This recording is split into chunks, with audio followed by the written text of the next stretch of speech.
बिहार में नीतीश कुमार की नई सरकार में मंत्रियों के विभागों का बंटवारा हो गया।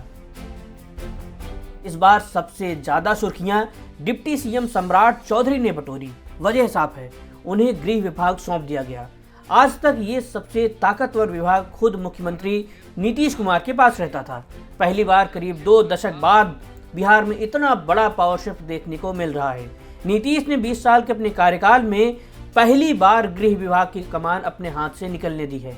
ये महज विभाग बदलने की बात नहीं है, ये सत्ता का नया नक्शा खींचने वाला फैसला है। अब सवाल है कि गृह विभाग गया तो क्या गया? ये वो विभाग है जो कानून व्यवस्था, पुलिस प्रशासन, खुफिया तंत्र और राज्य की पूरी सुरक्षा पर सीधा कंट्रोल रखता है। अब तक हर बड़ा आदेश सीधे सीएम हाउस से निकलता था, लेकिन अब ये सारी ताकत डिप्टी सीएम सम्राट चौधरी के दफ्तर में शिफ्ट हो गई है। यही वजह है कि इसे सिर्फ मंत्रालय बदलाव नहीं, बल्कि सत्ता की संरचना में ऐतिहासिक बदलाव माना जा रहा है। सम्राट चौधरी अब सरकार में नए पावर हब बन गए हैं। गृह विभाग का मतलब है पुलिस सिस्टम, ट्रांसफर पोस्टिंग, बड़े इन्वेस्टिगेशन और सुरक्षा से जुड़े सारे फैसले अब उनके दफ्तर से होंगे।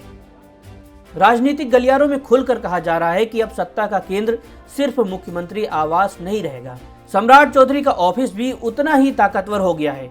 ये साफ दिखाता है कि बीजेपी ने सरकार में अपना दबदबा तेजी से बढ़ा लिया है। सम्राट चौधरी को पार्टी और सत्ता दोनों में टॉप लेवल की भूमिका मिल गई है। आने वाले दिनों में वो बिहार बीजेपी का सबसे बड़ा चेहरा बनकर उभर सकते हैं। नीतीश कुमार ने ये कदम उठाकर कई बड़े संकेत दिए हैं। अपने पूरे राजनीतिक करियर में उन्होंने गृह विभाग शायद ही किसी और को सौंपा हो। इस बार ऐसा करना कई मायने रखता है। पहला, एनडीए सरकार में पावर शेयरिंग का नया दौर शुरू हो गया है। फैसले अब सिर्फ एक केंद्र से नहीं होंगे। दूसरा, गृह जैसा सबसे ताकतवर विभाग बीजेपी नेता को देना ये बताता है कि बीजेपी अब महज साझेदार नहीं है, बल्कि सरकार की निर्णायक शक्ति बन चुकी है। तीसरा, सम्राट चौधरी की आक्रामक राजनीतिक शैली, पार्टी पर पकड़ और अब गृह की कमान, ये सब मिलकर उन्हें सीएम के ठीक बाद सबसे ताकतवर नेता बना रहे हैं। चौथा, कुर्मी से ऊपर कदावर कोयरी चेहरा बनाने की बीजेपी की रणनीति पूरी हो गई। गृह विभाग मिलने से सम्राट अब पुलिस, खुफिया और ट्रांसफर पोस्टिंग के मालिक बन गए हैं। आने वाले 1 साल में बिहार बीजेपी का चेहरा नीतीश से सम्राट की ओर शिफ्ट होता दिखेगा। हालांकि इसको नीतीश के नजरिए से देखें तो यहाँ 2 बातें कही जा सकती हैं। पहली ये कि बीते दिनों देखने को मिला कि नीतीश की व्यक्तिगत ताकत में कमी आई है।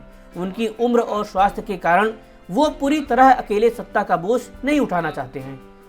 दूसरी बात ये कि सम्राट चौधरी ऐसे व्यक्ति हैं जिनको अमित शाह का करीबी माना जाता है, साथ ही वो नीतीश कुमार के भी करीबी माने जाते हैं। इसलिए नीतीश कुमार ने सत्ता की एक चाबी भले बीजेपी को दी है, लेकिन कहा जा सकता है कि उनके लिए ये सुरक्षित निर्णय है। जाहिर तौर पर राजनीतिक हलकों में सबसे बड़ा सवाल यही है कि क्या ये नीतीश कुमार की नई रणनीति है या सत्ता हस्तांतरण की धीमी शुरुआत। जो भी हो, इतना तय है कि गृह विभाग जाने के बाद सम्राट चौधरी सिर्फ डिप्टी सीएम नहीं रहे, वो बिहार सरकार के दूसरे सबसे बड़े पावर सेंटर बन चुके हैं। ये महज जिम्मेदारी का विस्तार नहीं, बल्कि बिहार की राजनीति में एक नए शक्ति केंद्र के उदय का ऐलान है।